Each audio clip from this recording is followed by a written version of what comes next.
watching SKST Radio.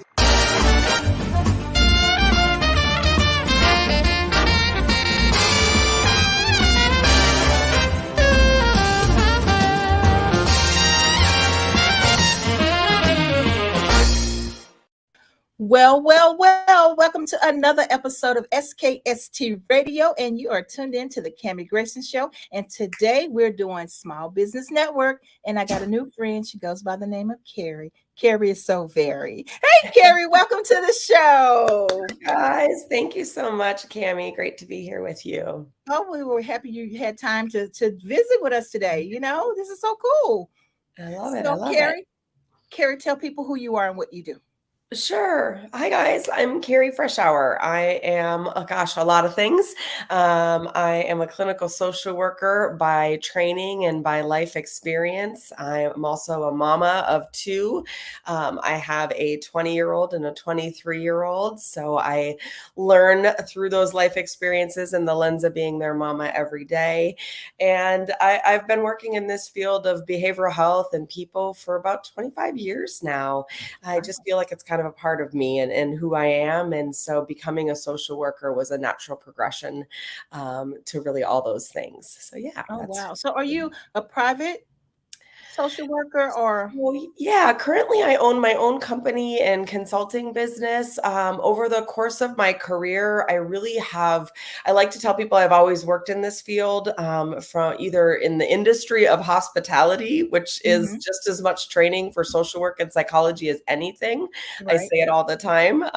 That's what, paid the bills and got me through college and a big part of my education. But I've really always worked with people from crisis nurseries and preschools when I was younger, to working in, with at-risk youth and in, residential treatment centers, just really always looking to understand.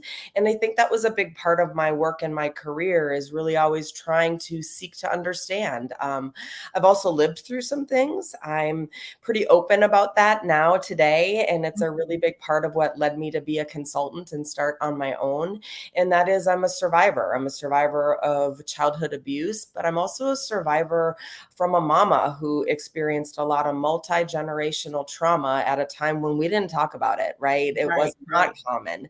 Right. And what that felt like, and all of the cognitive bias that I grew up believing about myself, about the world, about other people. And then as I became trained more formally and was a leader and was working in the field of behavioral health, I just really started to see this dichotomy of what we said it should be, our best practice, if you will, the science we've got to prove those best practices, and then our actions and the humanity of it all, right? How we are as people. And I just really started to learn kind of in the back of my mind quietly that we weren't always walking the walk. And I was spending a lot of time beating myself up and learning that wasn't just me. So that, really long story short, led me to consulting. And it was a side hustle for a long time. And then 2019 happened. And our family experienced another trauma, another crisis, and we lost our entire home to a fire. It was right before COVID. And that experience, I was an executive director. I was helping lead an organization that was an anti-trafficking, human trafficking organization. We were trauma-driven. We were trauma-informed. And man, when I experienced trauma, that is not how I felt. And that really started something in me, but I wasn't in a place. I was in trauma. I was in crisis.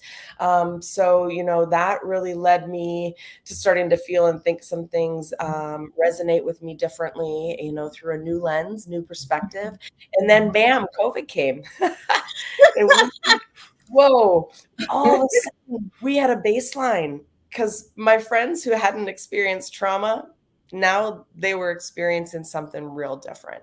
Yeah. And it just started to highlight some things to me about our world and our life. And so one of the things I made a promise to do was to dig into this career, to dig into this path, this calling, right, that I felt led to not be silent anymore and to break down silent cultures. And so, yeah, that I could go on and on. You get me on Yeah, my. but this is amazing though. This is kind of how life is now, right?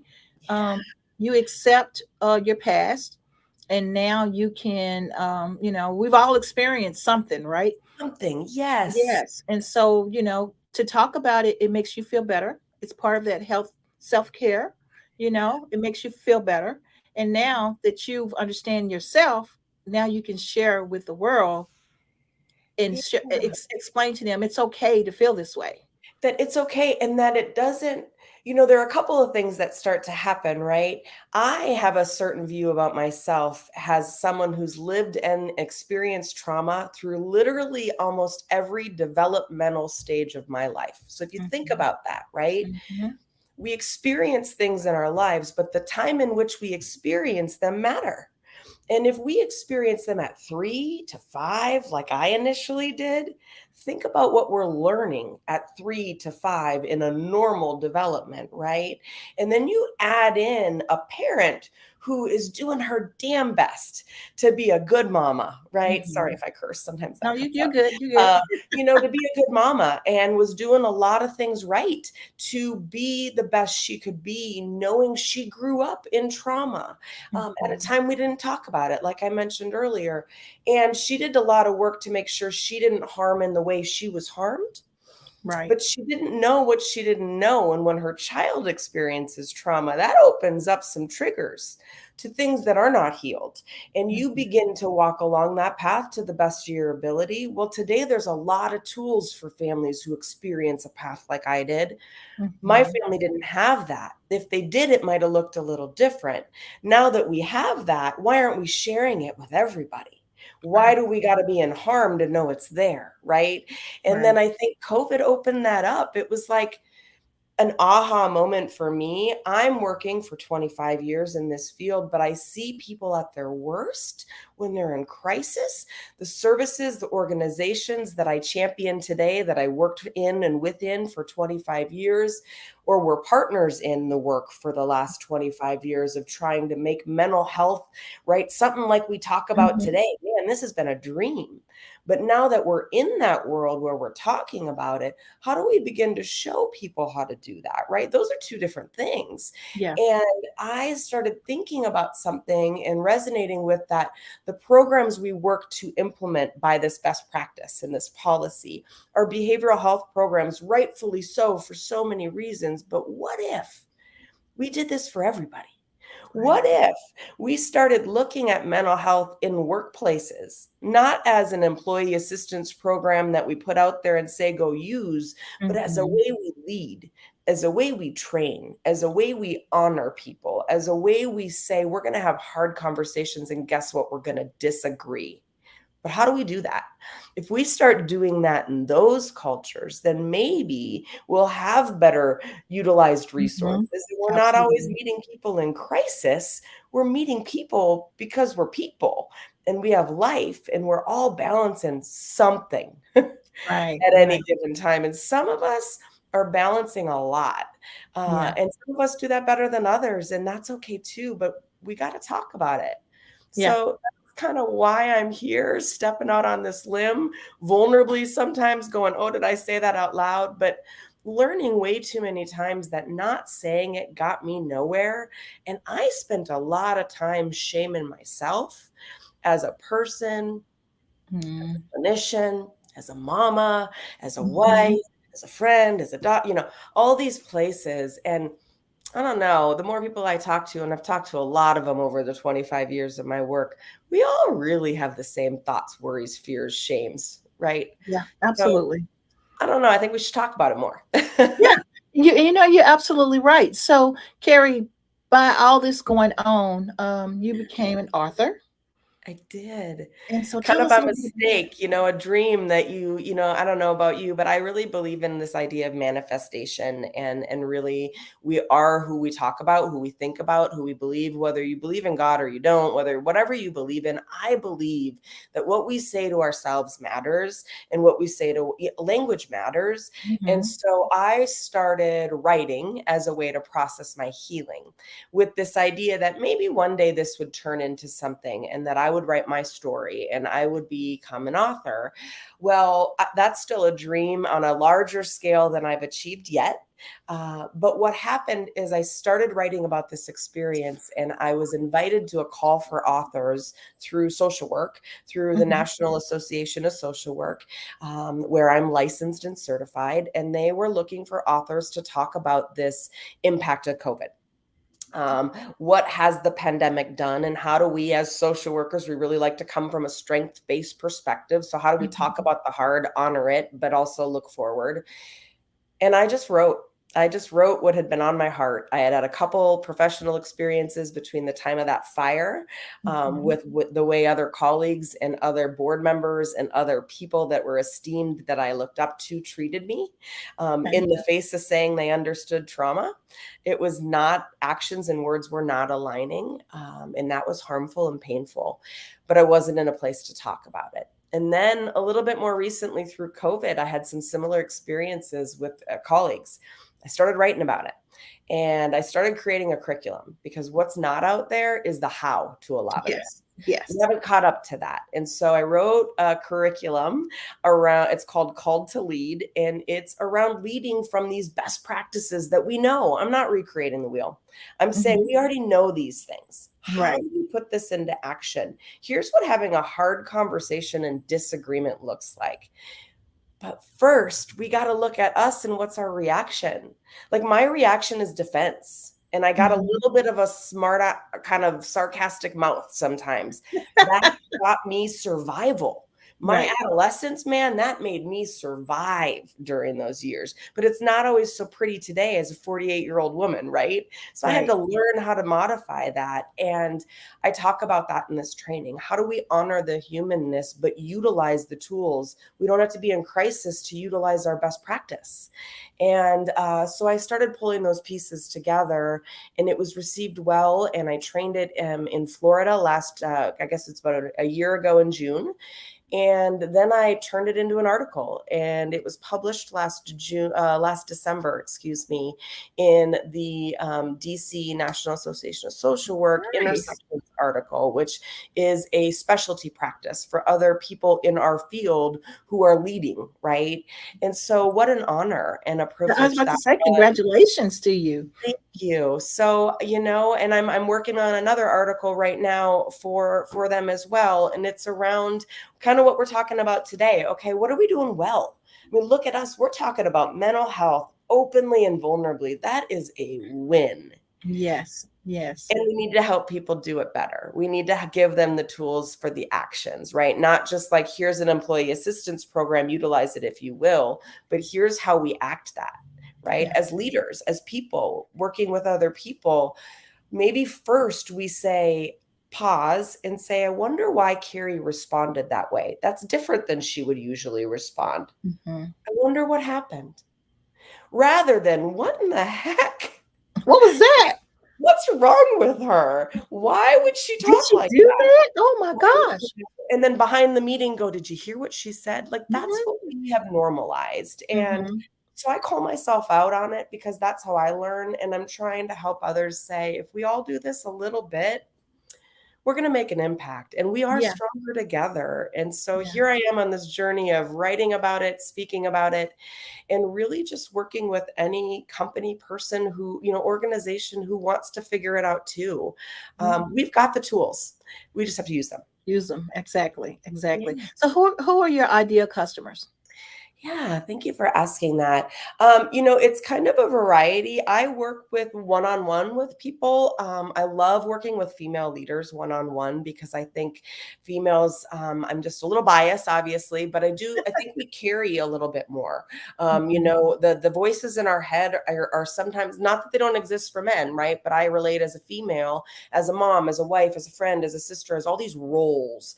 And so I do a lot of one-on-one work with other women, females, leaders, but I work with organizations to act the act. I look at their mission statements, their values, the organizational standards, and then really start helping organizations have hard conversations about, do we do that?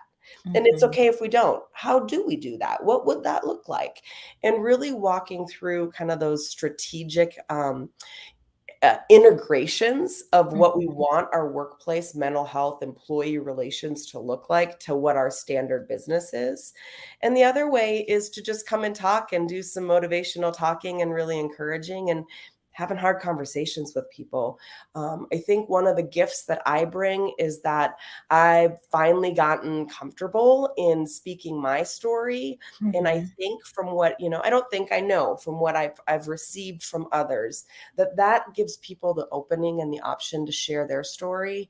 And I want to take that gift, and I get to do that with individuals and with organizations to say, let's do this together. Let's Yeah. stop the silent culture. So that's a little bit about me and what I do with people and with others. Wow, Carrie. So, okay, so you just triggered something for me. So Okay. I was talking with my mechanic the other day, and he recently sold a car to a well-to-do family for their son, 18 years old. Okay. And the son actually killed himself Oh, the next week. And so the father asked the mechanic friend, would he buy the car back from him? mm, And he was like, why? It didn't work out. What's going on? And then the guy told him, my son killed himself. yeah. So the mechanic was actually destroyed. And I'm like, he really didn't know the little boy. He knew the father, but Yeah. just the fact that he just sold this person a car for his son, and that happened. And Yeah. so he's like, I don't know how to act. I don't know how to feel. I don't know. This is an 18-year-old kid killed himself. So it's going to be a lot of that going on. Carrie, Yeah. how are you and your team, people doing social work like what you're doing? Are they prepared for this? Because it's a lot going on. Gosh, you bring up so many good points in just that story. And first, it's holding it, right? And we get going in our lane. We get going in our. So if I'm a mechanic and I work with people around their car troubles, and I can, I know what that is, and I hear about these things. I hear about these horrible things that people experience, but I haven't yet had an intimate relationship with that hard. Mhm. And someone comes in, and some of us are more sensitive than others. There may be people that would hear that and go, oh, that's so horrible, and I'm so sorry, and move on.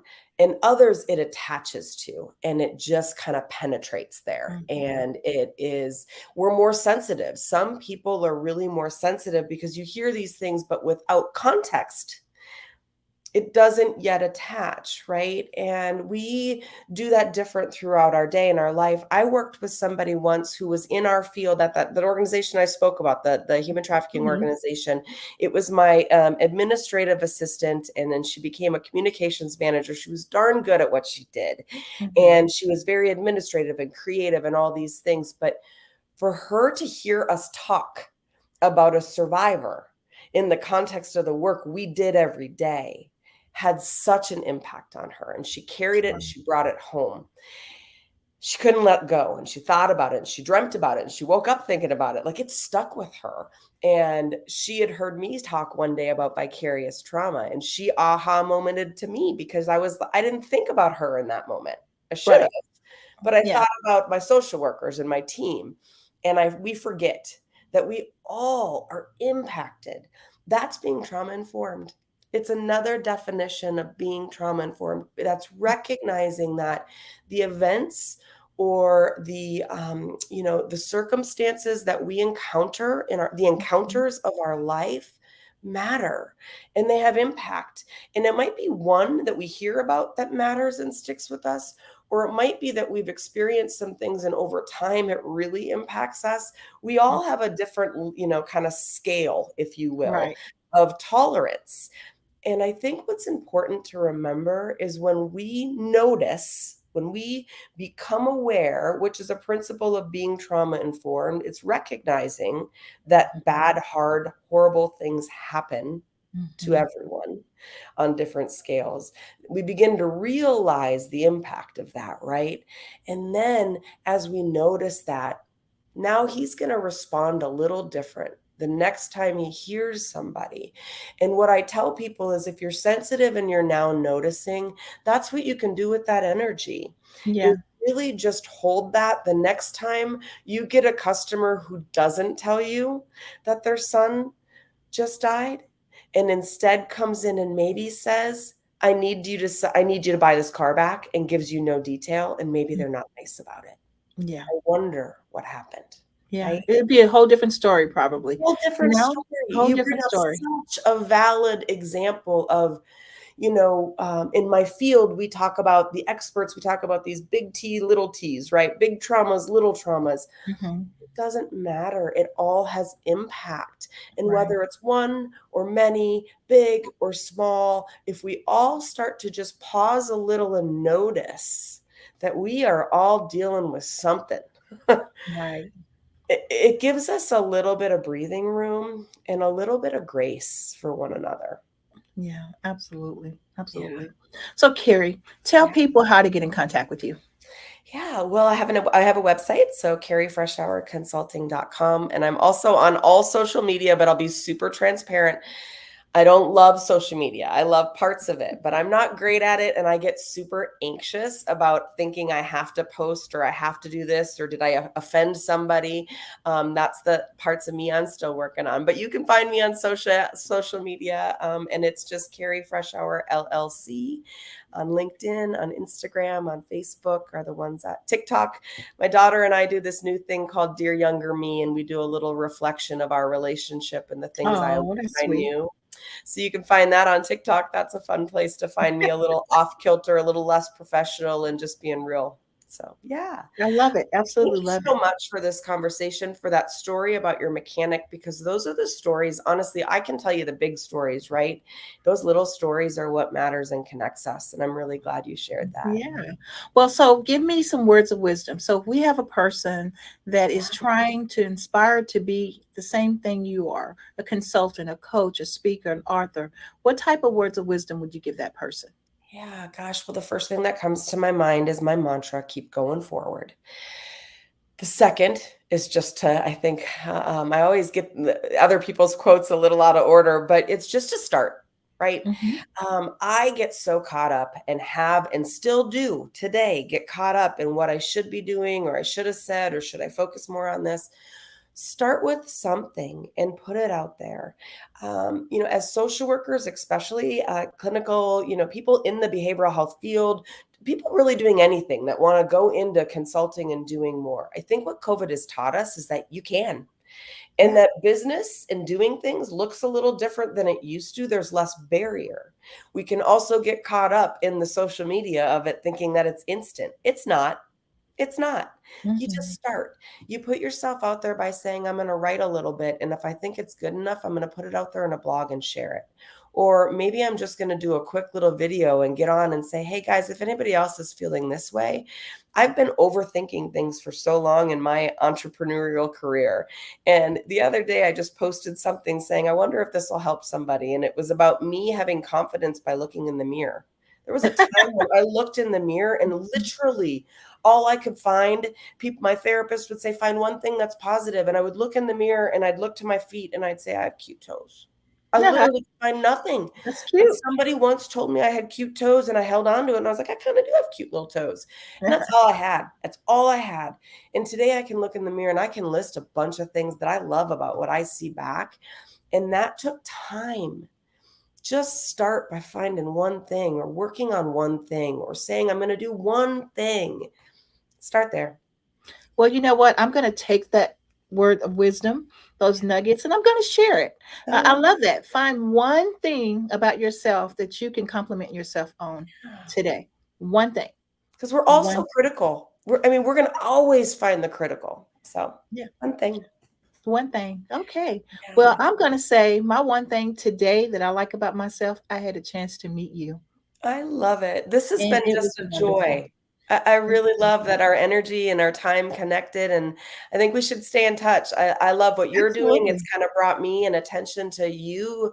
You're making impact. You're Well, putting thank us, you. people like me, who are just, one woman shops, right? Trying to make an impact, and bringing along people, anybody who wants to join. And Absolutely. so, how do we lift each other up in that? And as females, we need to lift each other up more, right? Absolutely. Just because Absolutely. someone's looking at you doesn't mean they're being critical. It might be saying, "Damn, you look good, and I wanna look that good too." Right, You know? right. And we just have to lift each other up more. Yeah. There's a And lot of that's the hard thing I like about women though. Women can do this quicker than guys, you know. Yeah. Sorry, DJ T Nice. But yeah, Well, women I do didn't it. always believe that though. I grew up literally believing the exact opposite, and all my friends were guys. It was like I could talk to them without the drama, the judgment, at least in my mind, right?